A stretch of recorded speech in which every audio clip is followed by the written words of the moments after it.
మీరు చేయవలసిందల్లా ఒకటే, ఈ పంపులు వెంటనే ఆన్ చేయండి. మీరు అనవసరంగా రాజకీయాల జోలికి పోయి రాజకీయంగా కేసీఆర్ గారిని బదనాం చేయాలనే ఒక చిల్లర ప్రయత్నం ఏదైతే మీరు చేస్తున్నారో ఇప్పటికే అవన్నీ కొట్టుకపోయినాయి గోదావరి వరదలో. ఇవాళ మీరు ఏమైతే అడ్డమైన మాటలు మాట్లాడినరో అవన్నీ తప్పుడు ప్రచారాలని చెప్పి ప్రజలకు అర్థమైపోయింది. అందుకే మేము అనేది, మీరు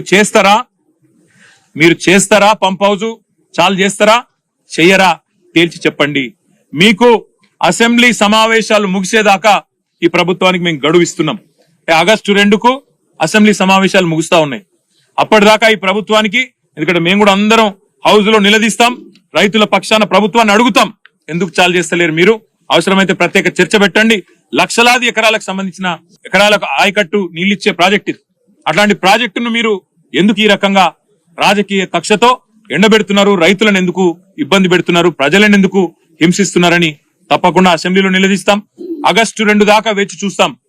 మీరు గనక ఆగస్టు 2 లోపల నిర్ణయం తీసుకొని పంపు లాంచ్ చేయకపోతే, నీళ్లు ఎత్తిపోయడం ప్రారంభించకపోతే 50,000 మంది రైతులతో మేము మా కేసీఆర్ గారి నాయకత్వంలో, మా పార్టీ నాయకత్వంలో మేమే వస్తాం, పంపులు మేమే ఆన్ చేస్తాం, రైతులకు ఎట్లా నీళ్ళు ఇయ్యాలో చూపెడతామని చెప్పి కూడా మా పార్టీ తరఫున చెప్తా ఉన్నాం.